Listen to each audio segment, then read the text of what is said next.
भक्त ने अभी प्रश्न भेजा है।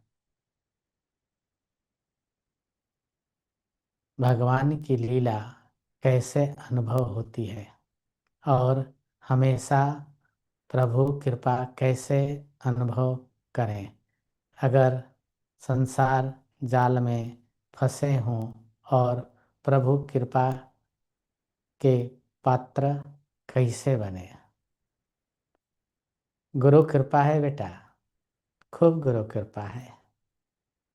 आप ये ध्यान रखिए कि आप किसी जाल में नहीं फंसे हैं।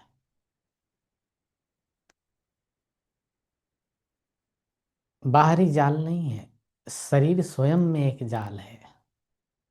शरीरम च नमच्छिद्रम व्याधिग्रस्तकलेवरम औषधिं जाह्नवीतोऽयं वैद्यो नारायणो हरिः। ये 9 छिद्रों वाला शरीर स्वयं में एक जाल है। संसार को जाल नहीं कहते, क्योंकि संसार परमात्मा से कहीं खाली नहीं है। अगर हम इस संसार को ईश्वर में देखने लगे तो यह मुक्ति है। बंधन तो स्वयं का होता है, जाल तो स्वयं का है।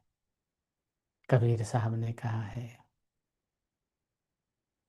खुद ही बुन लिया खुद ही फंस गया, खुद ही बुन लिया खुद ही फंस गया, अपने आप के जाल में। खुद ही बुन लिया खुद ही फंस गया अपने आप के जाल में। तो मनुष्य खुद बुनता है और खुद फंस जाता है। इसलिए हमें जाल का अनुभव ही नहीं करना है। हम जाल से बहुत दूर हैं, क्योंकि अगर हम राम को भजते हैं तो राम समस्त सुखों के धाम हैं।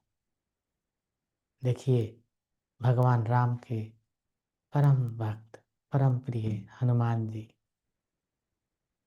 जाते हैं लंका में और मकरी नाम की राक्षसी रोक देती है।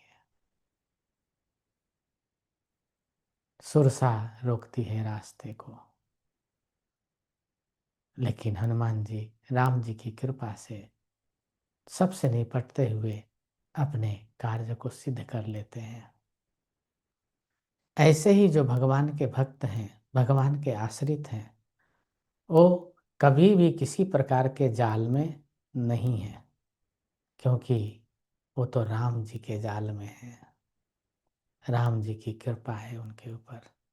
तो ये संसार जाल नहीं है बेटा, संसार सुखद है।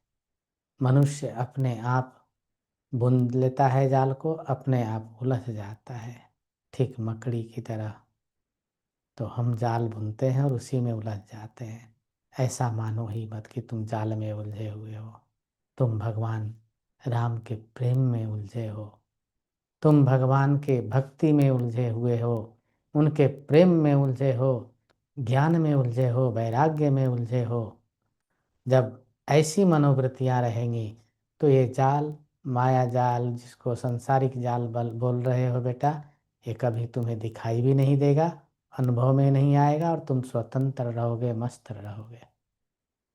गुरुदेव की असीम कृपा आशीर्वाद है।